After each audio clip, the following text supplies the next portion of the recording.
All right, so we are going to start talking about how to solve projectile motion problems. So, things we need to kind of remember as we start this process. There's no acceleration in that horizontal direction because the force of gravity is only pulling the object down. There's nothing accelerating the object horizontally.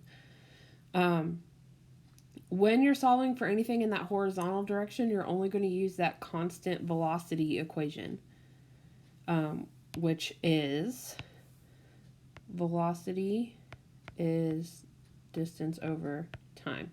So this is really the only equation we're going to use for our horizontal variables.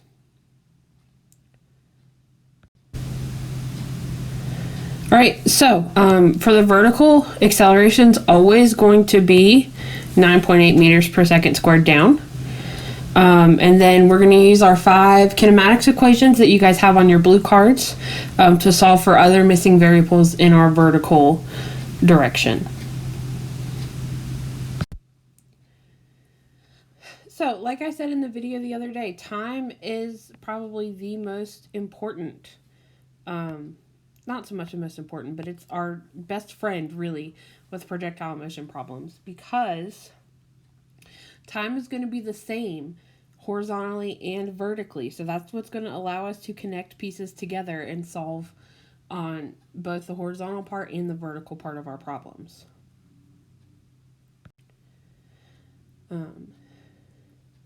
Again, so time's scalar, so it's going to, it doesn't really have horizontal vertical components. It's the same on both sides.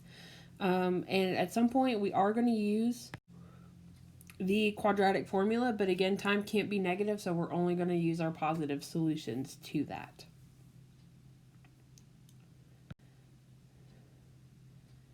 All right, so again, when we've got a projectile, right, because the path of a projectile looks sort of like this. At this maximum height here, remember that the velocity at the highest point of something is 0, because like when we're throwing a ball straight up in the air, it goes up, it slows down, it comes to a brief stop at the top and comes back down. That same idea applies to projectile motion problems. It's coming to a slight stop up here at the top before it changes direction and comes back down. So that velocity at that point is going to be 0, which comes in handy when we're solving for the maximum height.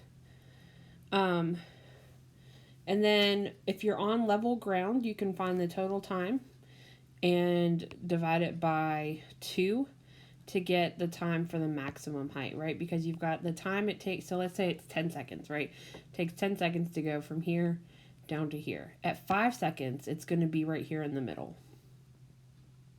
So it's split evenly in half, as long as we're on a level surface.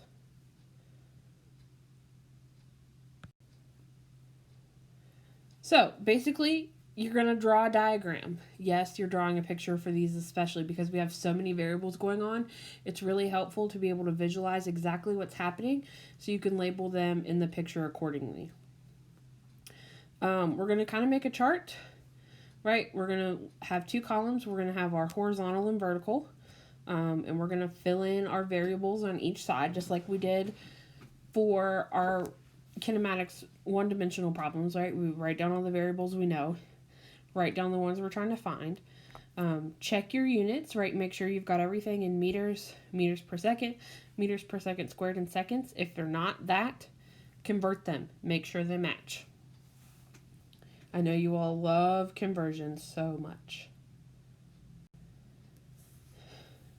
So again, the important thing for these types of problems is to really stay organized. There's a lot going on, so it's really important that you make your 2 columns, you have your picture, you're very clearly writing down what you have, what you're looking for, the equation that you're using. Numbering your steps helps. You don't have to, though. You need to write down which direction, you are considering positive, which one you're considering negative. So typically up is positive, down is negative. But if for some reason you want to switch that up, you need to make sure and note that. I find it easier, and I think you guys do too, to plug in the variables and then solve, so don't worry about that step. So this is kind of an important thing. You really need to keep as many decimal places as you go until the very end, because if you round too much, your final answer is going to be too far off. So using this answer button is going to be key, and I'll show you guys how to do that next week when we go back. And I'll have to mess around with our school calculators to see if we can store and recall values on them. I think we can, but I just haven't done it yet. So I'll teach you guys how to do that later. But in the meantime, keep as many decimal points as you can and try not to round too much until the end. So if you feel like you're stuck, try solving for other variables that you have. Again, time is always going to be the best variable to solve for because you can use it both horizontally and vertically. So typically we've got we can kind of like break our projectile motion problems into 3 different types, based on what the launch angle is and whether or not the ground is level. So type 1 problems are going to be projectiles that are launched at an angle on level ground. So level ground means that the maximum height is going to be 0 when you launch it. So it's going to look something kind of like this. So like there's the ground. Right, here's our object being launched, and its path is going to go up and around and come right back down. Maximum height is going to occur here at half the range. And the initial speed is going to be equal to the final speed. So these are things to remember about these types of problems that really come in handy later. So again, right, we're on level ground. Right, our maximum height is here. This vertical speed is 0 at the maximum height. Right, right, we've got time is 0 here. It's being launched up. We would need to find our components like we practiced yesterday. We have our launch angle. Here's our horizontal distance. Time's going to be the same. And again, our vertical speed's going to be the same here as it is here. With a different direction, obviously, but overall, they're the same.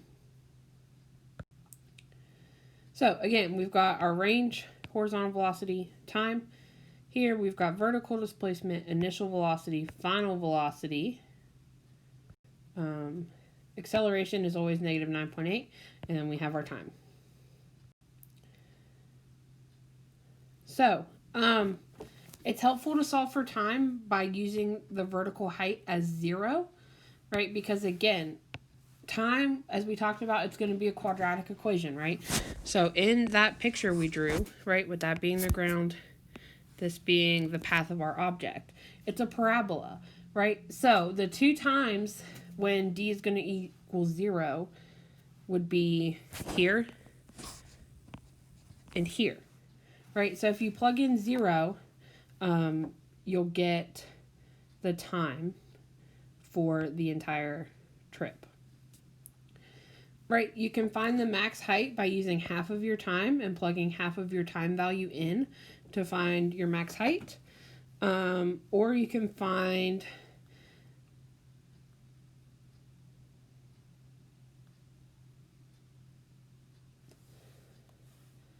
that doesn't make sense. Yeah, this is going to be key here. I know this is a lot. We're going to apply it to an example in a minute. So, a soccer player kicks a ball on a level playing field with an initial velocity of 11.3 meters per second at an angle of 35 degrees above the horizontal. Find the time of flight, the range, the maximum height, and the final velocity of the soccer ball. So, again, we have a picture, right? We know that this is the way it was launched. This is our launch angle. We have to get our components. We're saying that up and right are both positive. Right, so really I'm fine if you don't have this here, unless you're switching it. If for some reason you want to call these two things negative, then by all means tell me that. But otherwise, if you're just assuming that normal up and right are positive, you can leave that out.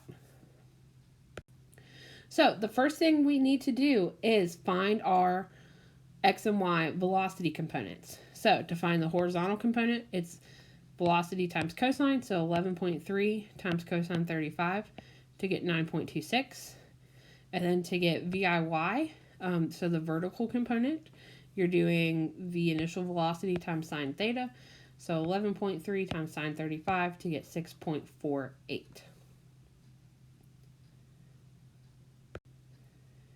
So now that we have that, let's I start identifying our variables. We're trying to find the range. We know our horizontal velocity now. We don't know time.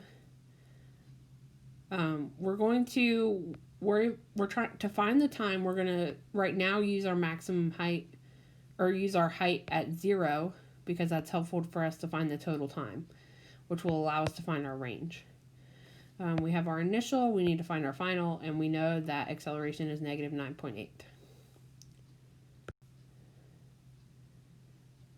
So let's find our time, right? So this is going to be the third equation on your sheet. That looks a little funny from what I would normally write it. So I'm going to write it how we would off to the side. So we have D equals VIT plus 1/2 AT squared. So we're going to use that to find time. So basically what they do is they plug in 0 for D. So they have 0 equals 6.48 T plus 1/2 times negative 9.8 T squared. So what they've done here is they multiply this to get this negative 4.9. And then they're factoring out a T, right? Because we have T here and T squared here. So we have a T factored out, which leaves us 6.48 minus 4.9T. So remember, solving quadratic equations, you then set both of your factors equal to 0. So we know that the height, it's on the ground at the beginning, so when t equals 0. And here, so we have 6.48 minus 4.9t. So we can go ahead and solve that. Right, so we subtract over the 6.48, and then we'll divide it by the negative 4.9 to get the time is 1.32 seconds. So that's when that ball is going to hit the ground. Right after it's kicked, it's going to take 1.32 seconds to leave the ground, go up, follow its path down, and hit the ground again.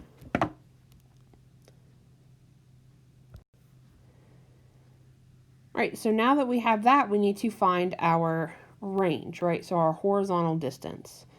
So again, we're always using that constant velocity equation.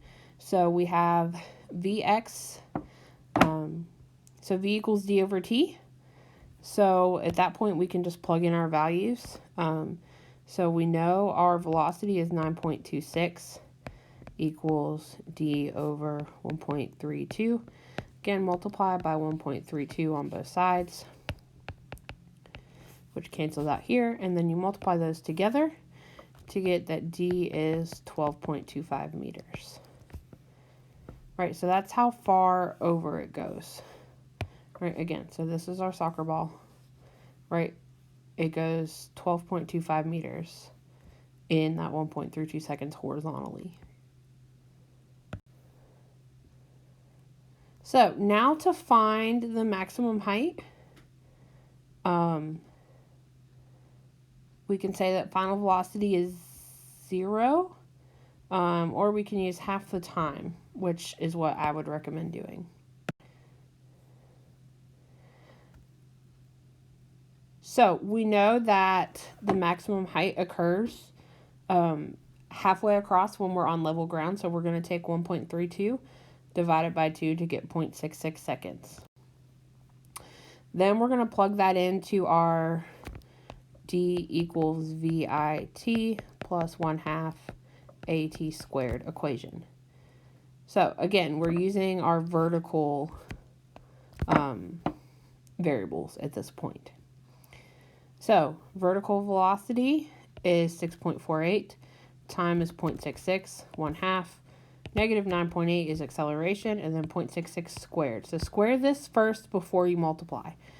And then you just, so square, multiply all of these together, multiply these together, add them up, follow order of operations, and then you get your maximum height of 2.14 meters.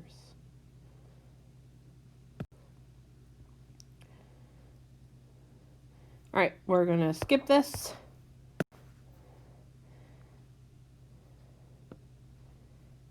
And then to find the final velocity, again, we're on level ground. So it's going to be the same as the initial, but just a negative, the opposite direction, which is why it's negative.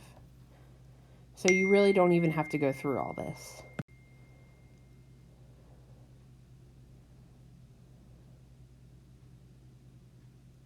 Right, and so I'm not going to make you guys go back and, actually, yeah, I might. Sometimes I'll have you go back and solve for the actual final velocity. So you've got to take the components and work it backwards.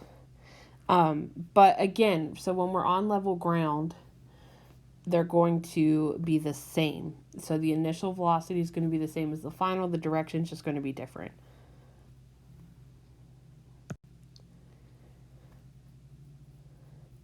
So we found the time of flight is 1.3 seconds. The range was roughly 12 meters. Maximum height was 2.1 meters.